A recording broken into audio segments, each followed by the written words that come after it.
Quantitative ইজিং কে হলো একটি অপ্রচলিত মুদ্রানীতি। যখন প্রচলিত মুদ্রানীতি কাজ করা বন্ধ করে দেয় তখন অর্থনীতিকে উদ্দীপিত করতে কেন্দ্রীয় ব্যাংকগুলি ব্যবহার করে। এটিকে আরও কথোপকথনে প্রিন্টিং মানি হিসাবে উল্লেখ করা হয়। কোন প্রকৃত ব্যাংকনোট ছাপানো হয় না। অর্থ কেবল ইলেকট্রনিকভাবে তৈরি করা বা কিস্ট্রোক করা। কিস্ট্রোকিং মানি বা টাইপিং আপ মানি, মানি প্রিন্টিং এর চেয়ে আরও সঠিক বাক্যাংশ। কে এর লক্ষ্য সরকারি বন্ডের মূল্য বৃদ্ধি করা এবং একই সাথে তাদের ফলন হ্রাস করা। এটি এমন একটি পদ্ধতি যা ব্যাংকগুলিকে ঝুঁকিপূর্ণ সম্পদে বিনিয়োগ করতে এবং ব্যবসা এবং ব্যক্তিদের আরও ধার দেওয়ার জন্য ব্যবহার করা হয়। কে হলো একটি অভিনব শব্দ যা একটি কেন্দ্রীয় ব্যাংককে বাণিজ্যিক ব্যাংক এবং অন্যান্য বেসরকারি প্রতিষ্ঠান থেকে সম্পদ কেনার বর্ণনা দেয়।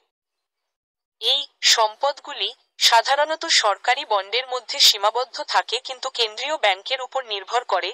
অন্যান্য সম্পদ যেমন মর্টগেজ ব্যাকড সিকিউরিটিজ, এমবিএস এবং কর্পোরেট বন্ড গ্রহণ করা যেতে পারে।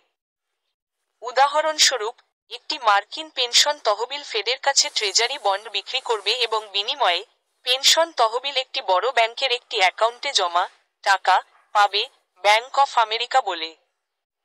ব্যাংক অফ আমেরিকা একটি নতুন আমানত, পেনশন তহবিলের একটি দায় এবং একটি নতুন সম্পদ ফেড থেকে কেন্দ্রীয় ব্যাংকের রিজার্ভ দিয়ে শেষ করবে। কে একই সাথে এর পরিমাণ বাড়িয়েছে। রিজার্ভ কেন্দ্রীয় ব্যাংকের অর্থ যা ব্যাংকগুলি একে অপরকে অর্থ প্রদানের জন্য ব্যবহার করে। আমানত মানুষ এবং কোম্পানির ব্যাংক অ্যাকাউন্টে বাণিজ্যিক ব্যাংকের টাকা।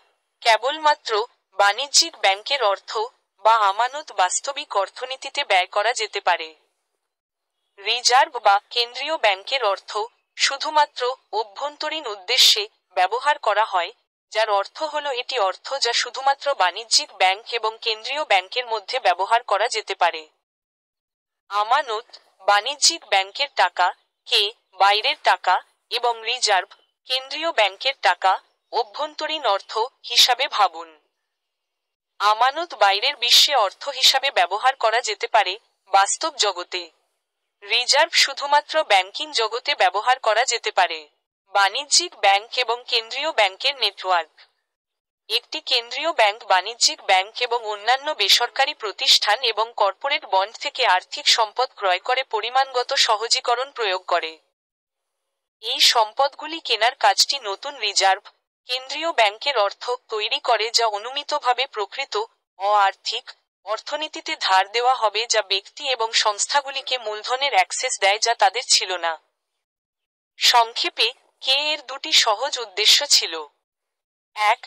কে দীর্ঘমেয়াদী সুদের হার হ্রাস করার জন্য ডিজাইন করা হয়েছিল যাতে ঋণ গ্রহণ এবং অর্থনৈতিক বৃদ্ধিকে উৎসাহিত করা যায় এবং বিনিয়োগকারীদের স্টক এবং বেসরকারি বন্ডে চালিত করে আরও ঝুঁকি গ্রহণকে উৎসাহিত করা যায়। 2. কে একটি শক্তিশালী সংকেত প্রভাব হিসাবেও কাজ করবে যা ভবিষ্যতে সুদের হারের উপর ফেডের নির্দেশিকাকে শক্তিশালী করবে। দীর্ঘ তারিখের সম্পদ কেনার মাধ্যমে ফেড বিনিয়োগকারীদের প্ররোচিত করে যে এটি অন্যথায় ক্ষেত্রে হতে পারে তার চেয়ে দীর্ঘ সময়ের জন্য হার কম রাখার বিষয়ে যা বলে তা বোঝায়। সমস্যা হলো এই সমস্ত নতুন অর্থ বাস্তব অ-আর্থিক অর্থনীতিতে যায়নি। এটা ঠিক ফিরে গেল আর্থিক অর্থনীতিতে।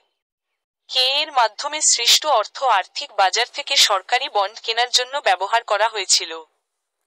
হ্যাঁ, নতুন তৈরি করা অর্থ সরাসরি আর্থিক বাজারে ফিরে যায়, যার ফলে বন্ড এবং স্টক মার্কেট সর্বকালের উচ্চতায় পৌঁছে যায়।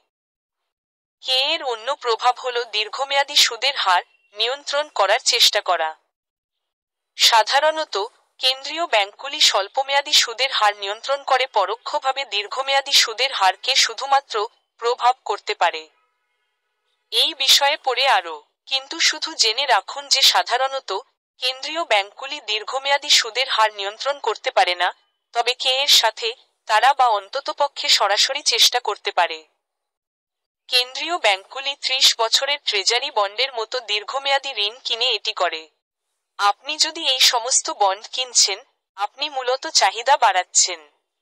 তাই সরবরাহের চেয়ে চাহিদা বাড়লে দাম বাড়ে। এবং বন্ডের জন্য, যখন এর দাম বেড়ে যায়, তখন তাদের ফলন কমে যায়। এভাবেই কেন্দ্রীয় ব্যাংক দীর্ঘমেয়াদী সুদের হার নিয়ন্ত্রণ করার চেষ্টা করে। তারা দীর্ঘমেয়াদী বন্ড ক্রয় করে, বাজারে সরবরাহ কমিয়ে দেয়, যার ফলে তাদের দাম বেড়ে যায়, যার ফলে তাদের ফলন কমে যায়।